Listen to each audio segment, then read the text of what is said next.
ഞാൻ അവൾക്കുള്ള സപ്പോർട്ട് എന്താണെന്നറിയോ ജിസേ?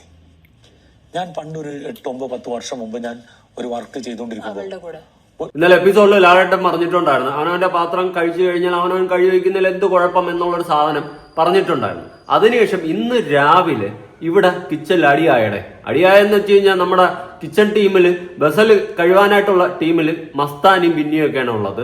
മറ്റേ കുക്കിങ്ങിന്റെ പരിപാടി ഗിസയിലൊക്കെയാണ്. അപ്പൊ രാവിലെ തന്നെ ഗിസയിൽ കിച്ചണിൽ കുക്ക് ചെയ്യാനായിട്ട് വന്ന സമയത്ത് എന്റെ ശിവനെ അവിടെ പാത്രങ്ങളൊന്നും ഇല്ല, ചായ ഇടാൻ പോലും പാത്രമില്ല.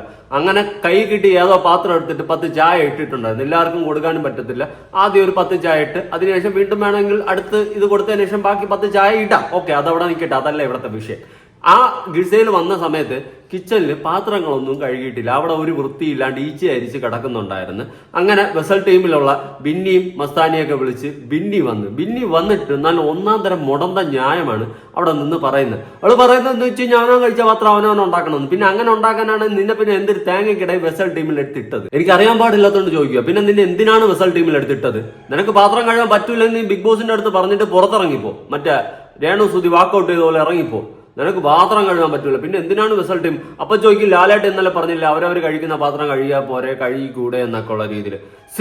അവനവൻ കഴിക്കുന്ന പാത്രം കഴുകിയില്ലെങ്കിൽ അവർക്ക് കഴുകാമല്ലോ, അതിനല്ലേ വെസൽ ടീം. നമ്മളൊരു ഹോട്ടലിൽ പോയി ഫുഡ് കഴിച്ചു കഴിഞ്ഞാൽ അവിടുത്തെ പ്ലേറ്റ് നമ്മൾ കഴുകി വെക്കുമോ? ഇല്ല. നമ്മുടെ വീട്ടിൽ കഴിച്ചു കഴിഞ്ഞാൽ നമ്മൾ എന്ത് ചെയ്യും? കഴുകി വെക്കും.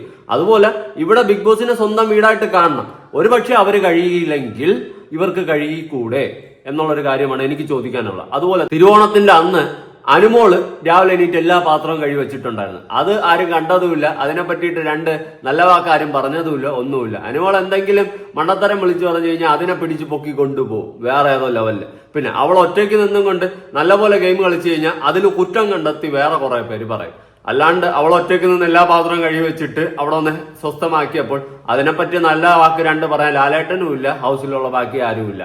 കുത്തിത്തിരിപ്പ് ബിന്നി വന്ന് കണവണമെന്ന് പറഞ്ഞപ്പോൾ അതിനെ പിടിച്ചോണ്ട് കുറെ എണ്ണം 2 വാക്കായിട്ട് പോണു. കുറെ എണ്ണം ഗിസേലിനെ സപ്പോർട്ട് ചെയ്യുന്നു, കുറെ എണ്ണം ബിന്നിയെ സപ്പോർട്ട് ചെയ്യുന്നു. ഈ ബിന്നി എന്ന് പറയുന്ന കുത്തിത്തിരിപ്പ് റാണിയെ സത്യം പറഞ്ഞ സപ്പോർട്ട് ചെയ്യാൻ ഒരു പോയിന്റ് പോലും ഇല്ല. അത് വേറൊരു വാസ്തവമായിട്ടുള്ള ഒരു കാര്യമാണ്.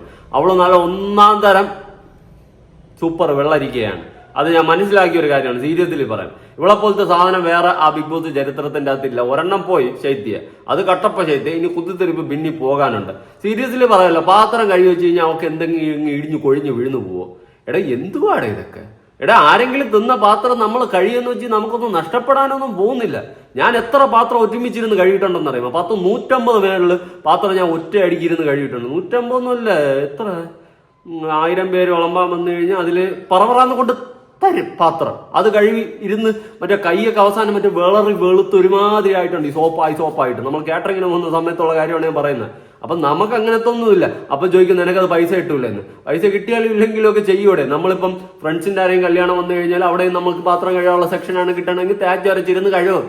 അതുകൊണ്ട് നമ്മളൊന്നും അതിൽ ഒരു സംഭവമായിട്ടൊന്നും വിചാരിക്കുന്നില്ല. മറ്റുള്ളവർ കഴിച്ച പാത്രം കഴിയുന്ന പറഞ്ഞാൽ നമുക്കൊന്നും നഷ്ടപ്പെടാനും പോകുന്നില്ല. എത്ര പാത്രം കഴുകി കൈയൊക്കെ വേളറി ഒരുമാതിരി ആയിട്ടുണ്ട്.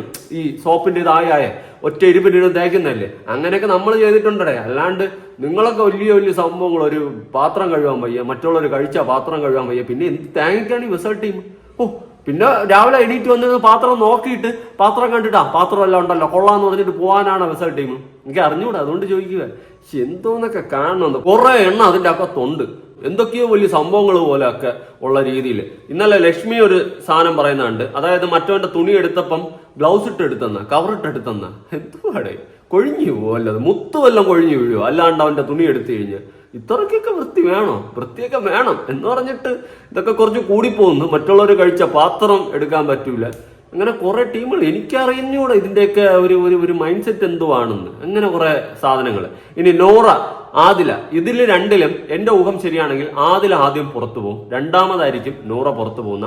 കാരണം നൂറ എന്ന് വെച്ച് കഴിഞ്ഞാൽ നല്ല ഒന്നാം തരം മൈൻഡ് ഗെയിമിങ് തന്നെയാണ്.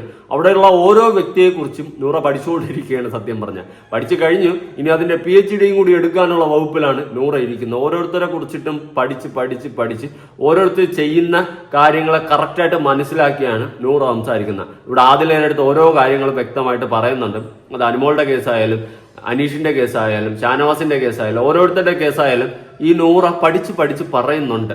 അങ്ങനെ നൂറ ഒരിക്കൽ രണ ഫാത്തിമയെ കുറിച്ച് പഠിച്ചുകൊണ്ടിരുന്ന സമയത്താണ് രണ ഫാത്തിമ അങ്ങോട്ട് പോയി ചൊറിഞ്ഞത്. അവസാനം കരഞ്ഞും കൊണ്ട് ഇറങ്ങി പോകേണ്ട ഒരു അവസ്ഥ രണ ഫാത്തിമയ്ക്ക് ഉണ്ടായിട്ടുണ്ടായിരുന്നു. അത് ഒരു സമയത്ത് നടന്നിട്ടുള്ള കാര്യം. അതുപോലെ ഞാൻ മനസ്സിലാക്കിയിടത്തോളം അതിൽ തന്നെ ആദ്യം പോകും എന്നാണ് ഞാൻ മനസ്സിലാക്കിയത്. രണ്ടാമതായിരിക്കും നൂറ പോകുന്നത്. കാരണം നൂറ കുറച്ചുകൂടിയൊക്കെ ഇതാണ്, സെറ്റാണ്. അതിനേക്കാൾ കുറച്ചുകൂടി മികച്ച ഒരു ഗെയിമർ തന്നെയാണ് നൂറ എന്നാണ് ഞാൻ മനസ്സിലാക്കുന്നത്. പക്ഷെ ഇവിടെ വേറൊരു വിഷയം വരും. ആദില ആദ്യം പോയാലും നൂറ ആദ്യം പോയാലും ഒരാളകത്ത് കാണുമല്ലോ. അപ്പം ഓപ്പോസിറ്റ് ഉള്ള ആൾക്ക് ഇത് ഭയങ്കരമായിട്ട് ട്രിഗറായിട്ട് ഒറ്റപ്പെടുന്ന ഒരു അനുഭവം ചിലപ്പോൾ ഫീൽ ചെയ്യും. കാരണം ഇത്രയും ദിവസം അവർ ഒരുമിച്ചായിരുന്നില്ലേ, പ്രത്യേകിച്ച് അവർ രണ്ടുപേരും കപ്പിൾസാണ്. ആ സ്ഥിതിക്ക് പെട്ടെന്ന് ഒറ്റപ്പെടുമ്പോൾ അവരെയും അത് നല്ല പോലെ മാനസികമായിട്ട് ബാധിക്കാനുള്ള ഒരു പോസിബിലിറ്റിയും കൂടി കാണുന്നുണ്ട്. നല്ല പോലെ പ്രത്യേകിച്ച് ആദിലയാണ് ആദ്യം പോകുന്നതെങ്കിൽ നൂറ ഇവിടെ കുറച്ചൊന്ന് ഡൗൺ ആവാനും വീക്ക് ആവാനുള്ള എല്ലാ പോസിബിലിറ്റിയും കാണുന്നുണ്ട്. ഇപ്പൊ ഒരുമിച്ച് നിൽക്കുന്നതുകൊണ്ട് അവർക്കത് ഫീൽ ചെയ്യത്തില്ല. എത്ര ദിവസം നിന്ന് കഴിഞ്ഞാലും അവർക്ക് വേറെ ഒരു ഫീലിങ്സ് ഒന്നും ഉണ്ടാകത്തില്ല. കാരണം രണ്ടുപേരും ഉണ്ടല്ലോ, അവർ രണ്ടുപേരും ഉള്ളതുകൊണ്ട് അവർക്ക് അത് സെറ്റായിട്ട് പോകും. പക്ഷെ ഇവരിൽ നിന്ന് ഒരാൾ പുറത്തായി കഴിഞ്ഞാലാണ് അവിടെ വിഷയം ഉണ്ടാകുന്നതെന്നാണ് ഞാൻ ചിന്തിക്കുന്നത്. അറിയില്ല, നമുക്ക് അവിടെ മൈൻഡ് സെറ്റ് ഒന്നും അറിയത്തില്ല.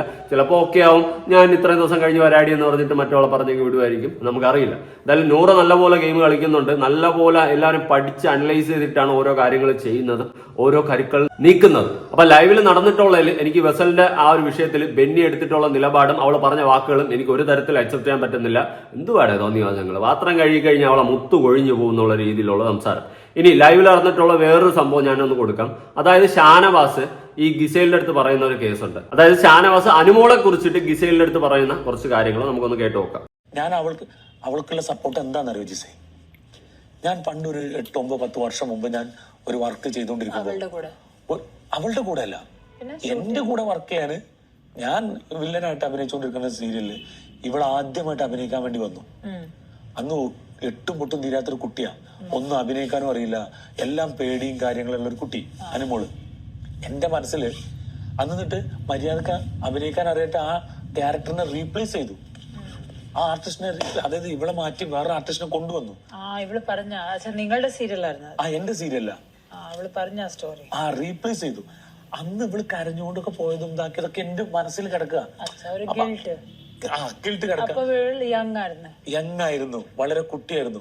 ആ എട്ടും പൊട്ടും തിരിയാത്ത കുട്ടിയാണ് എന്റെ മനസ്സിലുണ്ടായിരുന്ന. അതൊരു സോഫ്റ്റ് കോർണർ കാണും. അത് എനിക്ക് ഇവളെ നമ്പർ എന്റെ കയ്യിലില്ല. ഇവളായിട്ട് വാട്സപ്പിൽ ഞാൻ ചാറ്റ് ചെയ്യുന്നില്ല. ഒരു ഫോൺ നമ്പർ എന്റെ കയ്യിലില്ല, എന്റെ ഫോൺ നമ്പർ അവളുടെ കയ്യിലില്ല. അങ്ങോട്ടും ഇങ്ങോട്ടും ഒരു കോണ്ടാക്ട്സും ഇല്ല. അത് കഴിഞ്ഞതിന് ശേഷം ഒരു റിയാലിറ്റി ഷോയില് കുറച്ചു ദിവസം ഒരു പ്രോഗ്രാം. ഓക്കെ, ഇവിടെ ഷാനവാസ് പറയുന്നതെന്ന് വെച്ച് കഴിഞ്ഞാൽ നന്ദികേട് അനുമോള് കാണിച്ചു എന്നുള്ള ഒരു സെറ്റപ്പിലാണ്.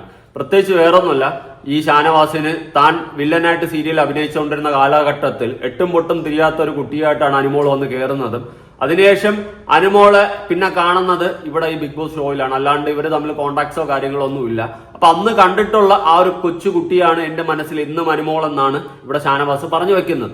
ആ സ്ഥിതിക്ക് അവൾക്ക് വേണ്ടിയിട്ട് ഇടയ്ക്ക് എങ്ങാണ്ടൊക്കെ ഷാനവാസ് സംസാരിച്ചിട്ടുണ്ട്, അവളെ സപ്പോർട്ട് ചെയ്ത് സംസാരിച്ചിട്ടുണ്ട്. എന്നിട്ടൊരു നന്ദി വാക്ക് പോലും അനുമോള് തിരിച്ചു പറഞ്ഞില്ല എന്നുള്ളൊരു സങ്കടമാണ് ഇവിടെ ഷാനവാസ് പറയുന്നത്. സീരിയസ്ലി എനിക്കത് ഫെയർ ആയിട്ട് തോന്നിയില്ല. ഇപ്പോ എന്ത് കേസിലായാലും അങ്ങോട്ടും ഇങ്ങോട്ടും എല്ലാവരും ചില സമയത്ത് സപ്പോർട്ട് ചെയ്യാറുണ്ട്, കാര്യങ്ങളൊക്കെ ഉണ്ട്. പക്ഷെ അവിടെ ഒരു നന്ദി വാക്ക് പ്രതീക്ഷിച്ചുകൊണ്ട് എനിക്ക് അത് ഫെയർ ആയിട്ട് തോന്നുന്നില്ല. ഇതൊരു ഗെയിം ഷോ ആണ്. പിന്നെ ഇവിടെ പുറകിൽ നിന്നും കുത്തുന്ന ആൾക്കാരെ മാത്രം നമ്മൾ എടുക്കുന്നില്ല. അതുപോലത്തെ കട്ടപ്പ സ്വഭാവം കാണിക്കുന്നതിനൊക്കെ എതിരെ സംസാരിക്കത്തുള്ളൂ. അനുമോള് നന്ദി വാക്ക് പറഞ്ഞില്ല, അത് മനസ്സിൽ ട്രിഗർ ചെയ്ത് കിടക്കുന്നു എന്ന് പറയുന്നതിൽ എനിക്ക് പേഴ്സണലി യോജിപ്പില്ല. ഇനിയിപ്പോ നന്ദി വാക്ക് എന്തിനാണ് ഷാനവാസ് ഉദ്ദേശിച്ചതെന്ന് എനിക്കറിയത്തില്ല. ഒരുപക്ഷെ ആരെങ്കിലും അടുത്ത് സ്ക്രൂ കയറ്റി തന്നിട്ടാണോ ഈ ഒരു രീതിയിൽ സംസാരിക്കുന്നതെന്ന് എനിക്കറിയത്തില്ല. ആദ്യം വന്ന സമയത്ത് ഷാനവാസ് ഗിസേലിന്റെ ഡ്രസ്സിങ്ങിനെ പറ്റിയിട്ട് ആ ഒരു കുടുംബ പ്രേക്ഷകർ എന്നുള്ള രീതിയിൽ പറഞ്ഞിട്ട് നോമിനേറ്റ് ചെയ്തിട്ടുള്ള ഒരു ചരിത്രമുണ്ടായിരുന്നു. ഇപ്പൊ ആ ഗിസേലുമായിട്ട് ഇരുന്ന് സംസാരിക്കുന്നുണ്ട്. അതുകൊണ്ട് അവിടെ ഒരു മനംമാറ്റം ആ ഷാനവാസിന് ഉണ്ടായിട്ടുണ്ടോ, അങ്ങനത്തെയൊക്കെ ചോദ്യങ്ങൾ അവിടെ വരും. സത്യം പറഞ്ഞാൽ നല്ലൊരു പ്ലെയർ തന്നെയാണ് ഷാനവാസ്. ഒറ്റയ്ക്ക് നിന്ന് കളിക്കുന്നുണ്ട്, ആരുടെയും വലയിൽ വീഴാതെ താൻ എല്ലാവരുടെ അടുത്തുമായിട്ട് നല്ലൊരു കംഫർട്ട് സോണിൽ നിന്ന് അത്യാവശ്യം ഗെയിമിനെ ഗെയിമായിട്ട് എടുത്ത് ബാക്കി അത് കഴിഞ്ഞിട്ട് സോൾവ് ചെയ്ത് പ്രശ്നങ്ങൾ ഉണ്ടെങ്കിൽ സംസാരിച്ച് സോൾവ് ചെയ്ത് അടുത്ത് മുന്നോട്ട് പോകുന്ന ഒരു വ്യക്തിയാണ്.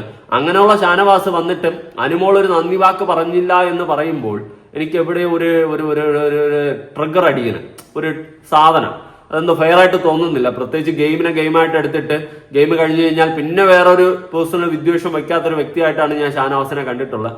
ആ സ്ഥിതിക്ക് എപ്പോഴോ കഴിഞ്ഞ ഒരു കാര്യത്തിന് അനുമോള് നന്ദി വാക്ക് പറഞ്ഞില്ല എന്ന് പറഞ്ഞ് ഇങ്ങനെ സംസാരിക്കുമ്പോൾ എന്തോ ഒരു വശപ്പശക്ക് എനിക്ക് ഫീൽ ചെയ്യുന്നുണ്ട്. അപ്പൊ ലൈവിൽ ഇങ്ങനത്തെ കുറെ കാര്യങ്ങളൊക്കെ നടന്നിട്ടുണ്ടായിരുന്നു. രാവിലെ തന്നെ വെസൽ ടീമിന്റെ അടി, പിന്നെ രണ ഫാത്തിമ അവിടെ ഇരുന്ന് അവക്ക് കയ്യിൽ ഈ പപ്പങ്ങ എന്തോ അരിഞ്ഞിട്ട് പപ്പായ അതെങ്ങാണ്ട് അരിഞ്ഞിട്ടുള്ള വിഷയം ഉണ്ട്. അത് സത്യം പറഞ്ഞ അലർജി പോലത്തെ സാധനം തന്നെയാണ്. ഈ പപ്പായയിൽ കറയുടെ വിഷയമുണ്ട്. അത് എല്ലാവരുടെ സ്കിന്നിനും ചിലപ്പോൾ പിടിക്കണമെന്നില്ല. എൻ്റെ അമ്മയ്ക്ക് ഇതുപോലെ പപ്പായ അരിയുന്ന സമയത്ത് ഇതുപോലെ സ്കിന്നിൽ പ്രശ്നം ഉണ്ടാവാറുണ്ട്. അത് എല്ലാവരുടെ സ്കിന്നിനെയും അത് പ്രത്യേകിച്ച് പിടിക്കത്തില്ല. ആ കറയാണ് ഒരു അലർജി പോലെ നമുക്ക് കൈയൊക്കെ ഒരുമാതിരി തൊലിയൊക്കെ പൊരിഞ്ഞളവുന്ന സിറ്റുവേഷൻ ഉണ്ടാവാറുണ്ട്. അങ്ങനത്തെ ഒരു സംഭവം അവിടെ നടക്കുന്നുണ്ട്. ഓക്കെ, ഇങ്ങനത്തെ കുറച്ചധികം കാര്യങ്ങൾ നടക്കുന്നുണ്ട്. കുത്തിത്തിരിപ്പ് ബിന്നി അവിടെ കടന്ന് വായ്ത്താളോട്ട് അടിക്കുന്നുണ്ട്. അവർക്ക് പാത്രം കഴുകാൻ പറ്റില്ല. നിന്നെ ഞാൻ പാത്രം കഴിക്കുക.